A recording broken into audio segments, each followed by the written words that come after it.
38th episode of Show Me How It's Done, and today I'm combining it with a little catalog launch party, if you will. So we have waited and waited and waited for these guys, but they have finally gone live today. So if you don't yet have a copy or know about them, we have a new holiday catalog and a celebration promotion going on for the next few months and the next 2 months. So for anyone who doesn't know, Celebration is a time where you can earn a ton of free rewards. Every $60 you spend, there is something in the pages of this book that you can earn for free with a $60 purchase, or some of them are for free with a $120 purchase. So I know you're going to fall in love with things as soon as you see them, and I'll give you a little heads up that my monthly club will be featuring a couple of these sets. So make sure to look for that event on my Lauren Scraplot Facebook page. And then this mini catalog, as I mentioned, this will be good till the end of December. But if you have a few favorites from it, you may want to grab them now because you can earn freebies with the celebration promotion that's going on. So I am just going to double check that things are live because sometimes, we have fun with that. And it looks like I am, so that's good.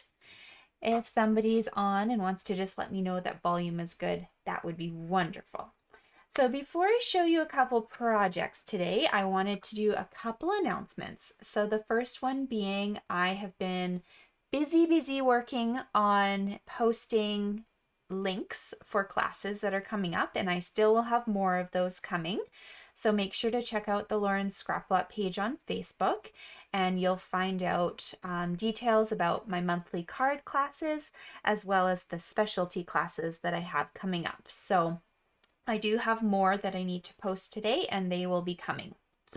So along with the celebration promotion for you to purchase items, if you're somebody who has a giant wish list and you're thinking, hey, I don't have money for everything, why don't you look at one of our starter kits? So these are no obligation kits. You can grab them and try this out. You'll get at least 6 months as a demonstrator, and I'd love to walk you through what that looks like and how you can actually just take advantage of a 20% discount on your future orders. So right now we have a great promotion. It's always you pay $135 and you spend or you get to pick out $165 worth of stuff, but you also during celebration can choose one of these amazing bundles as an added bonus. So basically you're looking at adding $50, $70, or $80 value to your starter kit just by signing up right now. So if you want any more details on that, I will just suggest that you contact me and we'll get you all set up because I'd love to have you on my team and I'd love for you to get the most for your money right now. So if you're in Canada, I can give you a hand. If you're somewhere else, please reach out, and I have a few friends worldwide that I'd love to connect you with as well. Okay, so another announcement for those of you who always love them. These are just a few designer series papers. To remind you, I have posted paper shares on my Facebook page. So paper shares basically means you're receiving a quarter of the package of any of the DSPs from the catalog. So I have options for all of them. I also have an option for you to have a take it all bundle, and then you don't even have to pick and choose. So make sure to check that out or let me know if you need the link, but I would love to get you set up with sharing some papers for us. And one last announcement, because I know you're all asking me lately. I run a all-day retreat twice a year. And so this year I have decided to feature the Peaceful Cabin as well as the, what is this suite called? I'm drawing a blank here. Sorry. Painted Christmas suite. Okay, so here's Painted Christmas.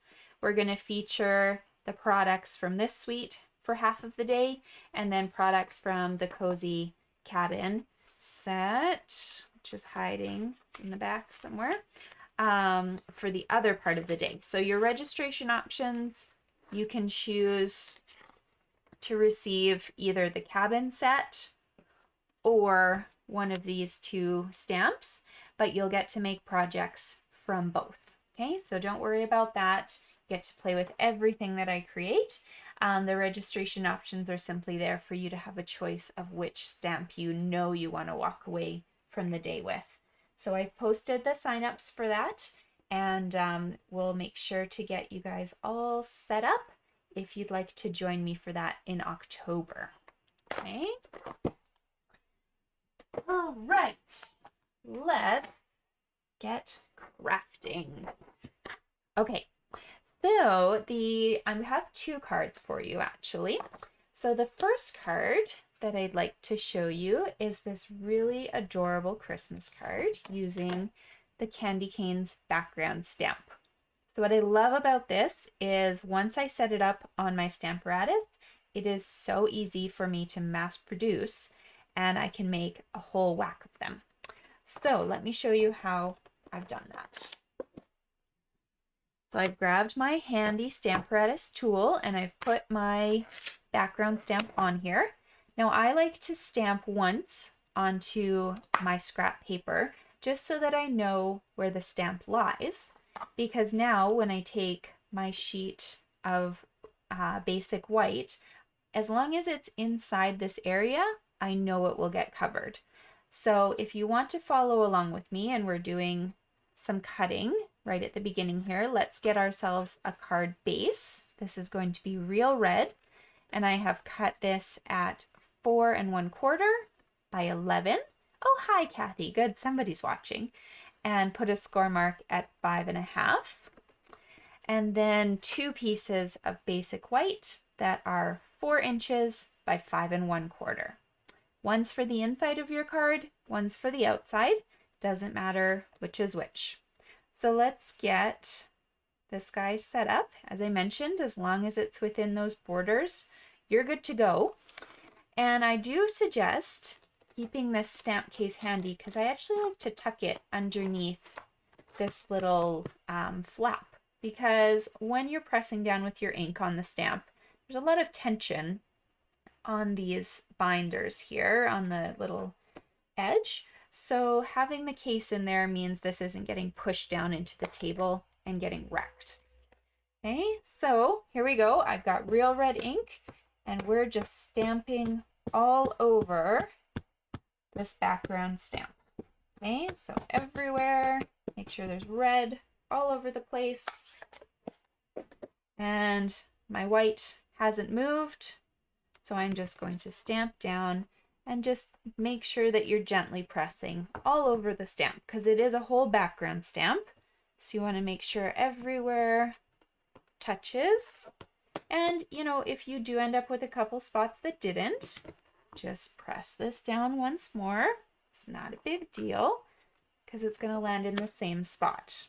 Okay, so I have a great looking background here.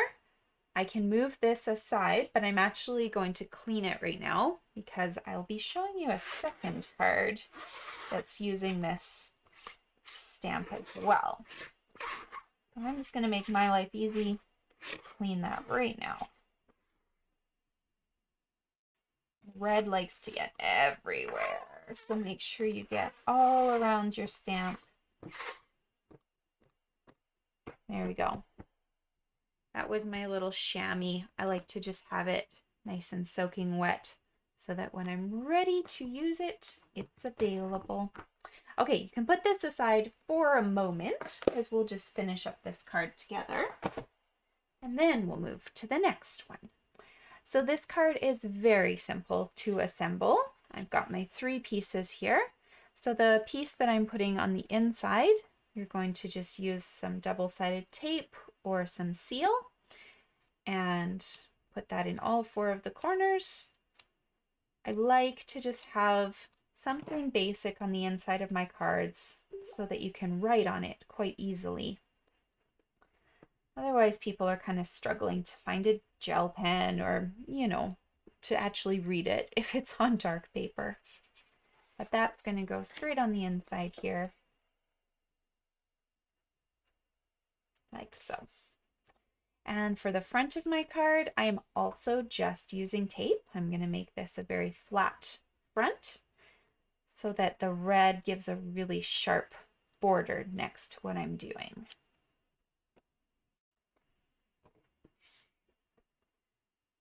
Right here. There we go. So for my sentiments, you can use anything you want. I chose to just grab a wishing you the best stamp from one of our annual catalog sets. I kind of forget which one it's from. I'll have to write that in the comments for you. But all I'm going to do is take a scrap piece of white. So I don't know if you guys do this, but if you keep a bin of scraps, then you will always have something to use when you need to punch. So tap, tap, tap, wishing you the best. And I used the Memento black for that because I just like the nice crisp image. Now this is our dual oval punch. And that one is just going to get turned over. So I can feed this into this tiny oval here at the bottom. And also I'll want a frame. So I just have a scrap bin of real red as well. And I'm just going to punch one of those out. So these two pieces you'll attach with a piece of simple adhesive, so seal or tape, but then you can pop this label up on dimensionals just to give a little bit of life to your project here. Okay.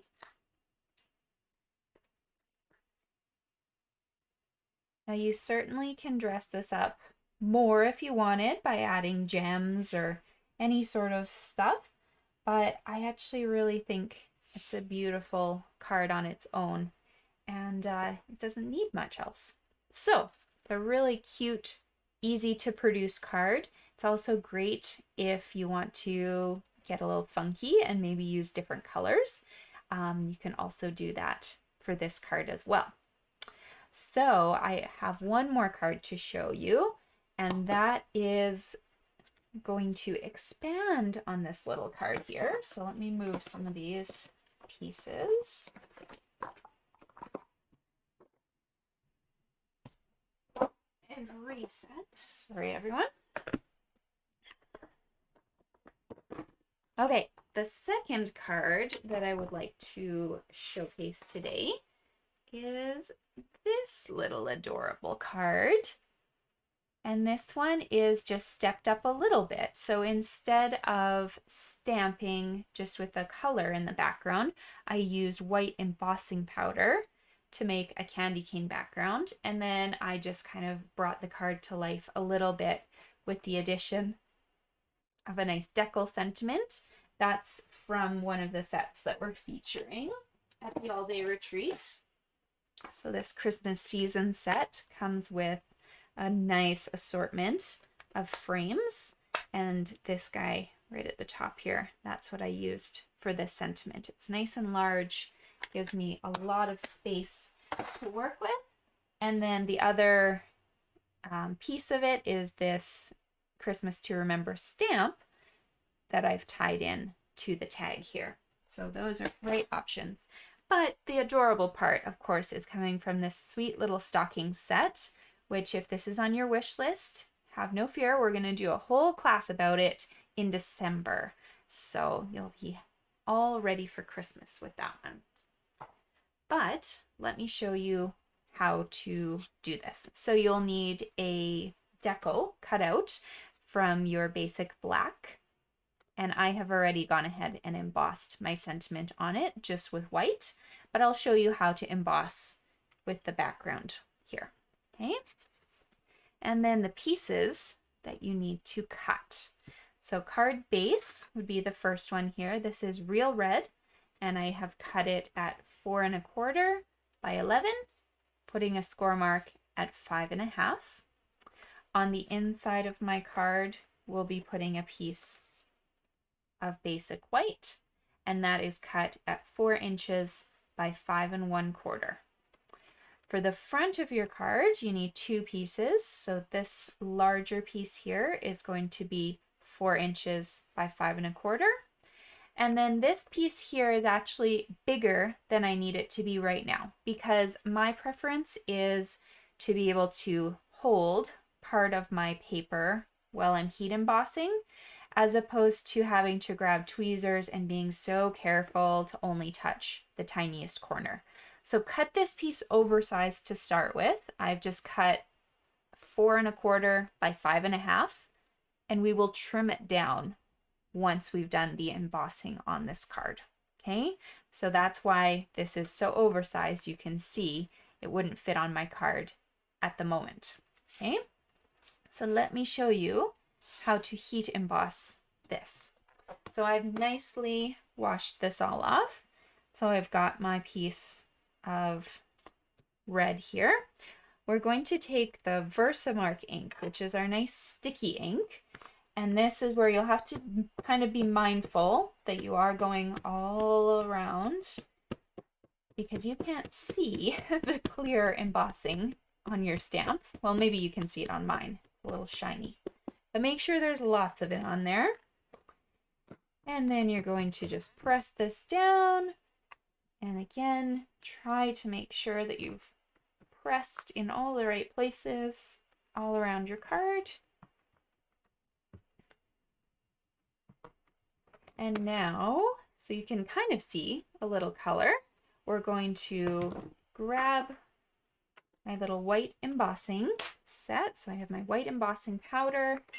If you don't have one of these trays, that's okay. You can just go ahead and use a plastic plate or a paper plate or something. That will work too. Sorry, something's calling me.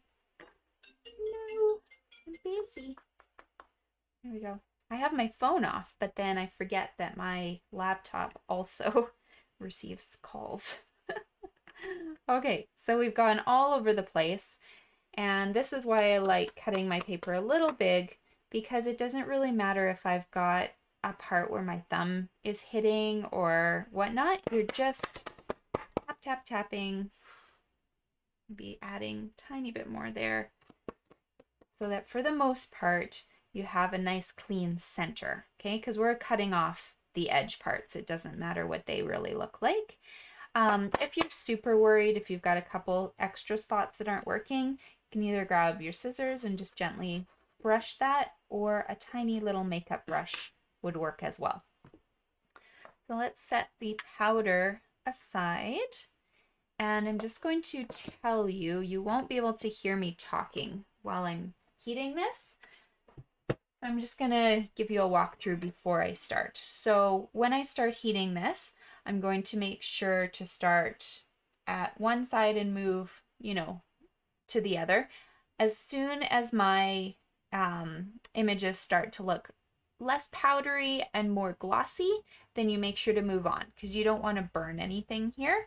And do be cautious of your fingertips, because it does get hot. So sometimes I'll just grab like a pair of scissors to hold my paper in place instead of my fingers having to get in the way. Okay, so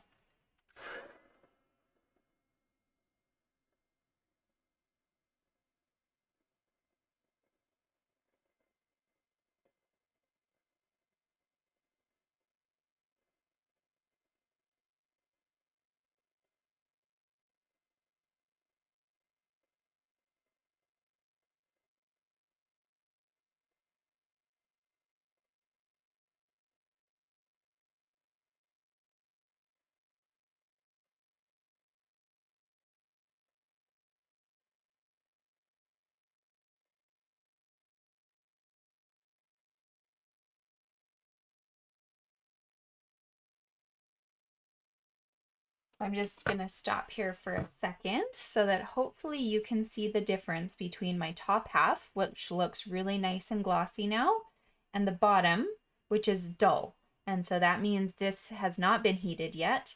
It's still very powdery, but I just wanted you to be able to see the difference of what it looks like after I've heated it.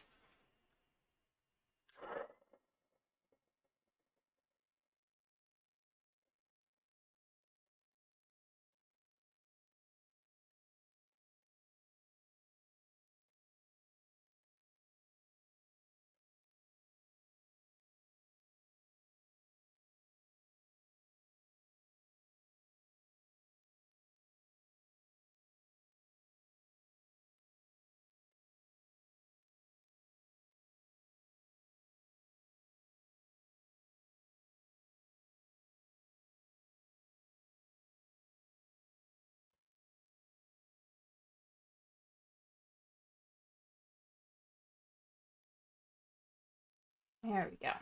Okay, so I have a nice background here, but as I promised you, we do need to trim this down now. So I'm gonna grab my trimmer.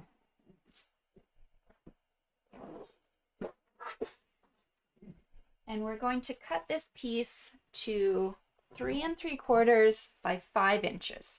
So this is a great time for you if you realize that, okay, so I have a little bit on the bottom of my card that I don't love and a little bit on the top that kind of got smudged. So I'm going to take some off both the top and the bottom of my project. And that way I don't need to worry about either of those kind of bothering me in the future. Okay, so I've cut this to 5, and then you can just examine your two sides and decide whether you want to do the same, or if you're okay with how one of them looks, you can take the rest off the opposite side. So this one needs to get cut down to 3 3/4. Okay, so 3 3/4 by 5 inches. That will be the perfect little background size for my card here.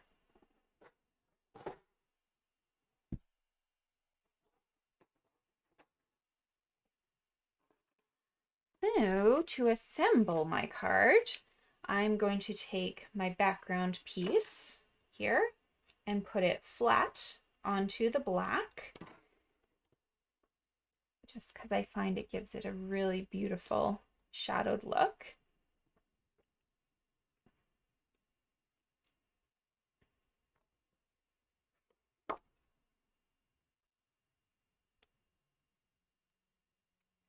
And then this shadow look, I actually am going to pop up on dimensionals here.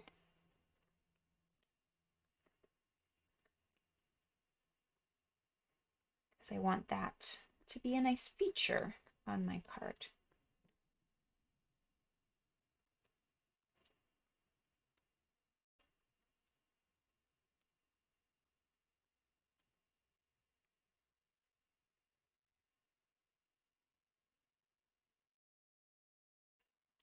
So you can see I actually did accidentally brush off a little bit at the bottom. So sometimes it's still wet enough that you can add more embossing powder. Yep. And then just quickly heat that. If it's not, I would probably put a tag over top of that.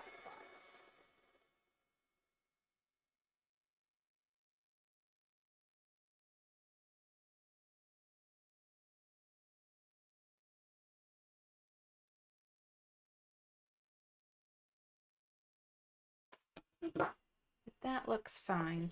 So then on the inside of my card, I'm putting my little white piece to write on.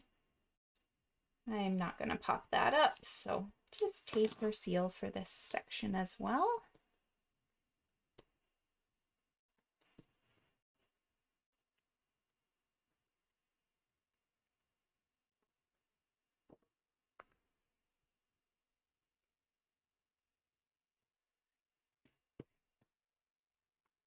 There we go. Now my sentiment here, I did the same idea. I stamped it in Versamark. I put the white powder on and then I heated it up. So I'm going to pop this up on dimensionals.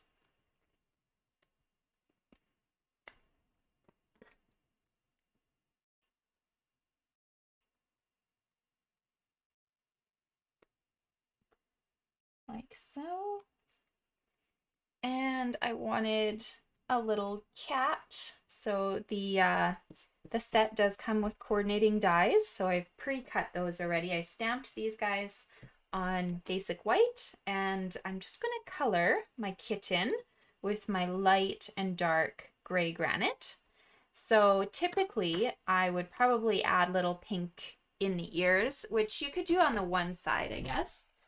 But you're actually covering this little side, so you don't need to worry about it. So I just start with a light little triangle of some sort of pink.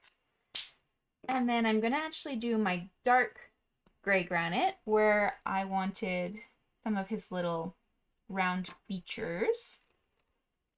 You can also use smoky slate if you don't have gray granite. That would be a beautiful color as well. So just add the dark little patches that you want your kitten to have.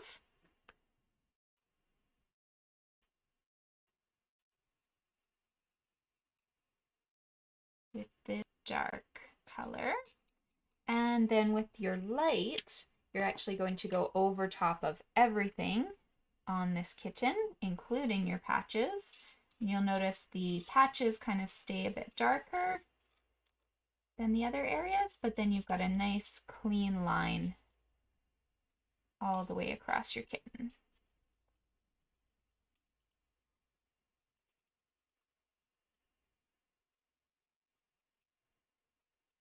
And then if you want him darker, just go ahead and add another layer of color as well, but he kind of looks cute, just like this. There we go. And to add him to the card, we're going to put the kitten on dimensionals right at the top of your little tag here, so that his paws kind of hang over. And then to put his hat, we're actually putting a dimensional right on that right ear. And then the hat I colored just with real red, and I'm going to pop that up in the corner. If you want to decorate any further, you could add a couple rhinestones, or we do have some really cute sequins that you can just use a dot of Tombow glue with as well. So let me hold this up for you once it focuses. Maybe. Come on. There you go. Okay, so you can see all the details of my little kitten. His hat's popped up, and I just used some of those sequins to add a little bit of glitz and glamour. But hopefully you can tell between our two cards that you have a nice option of what you can do with this candy cane background. So thank you so much for joining me, and make sure to watch my page today for more events.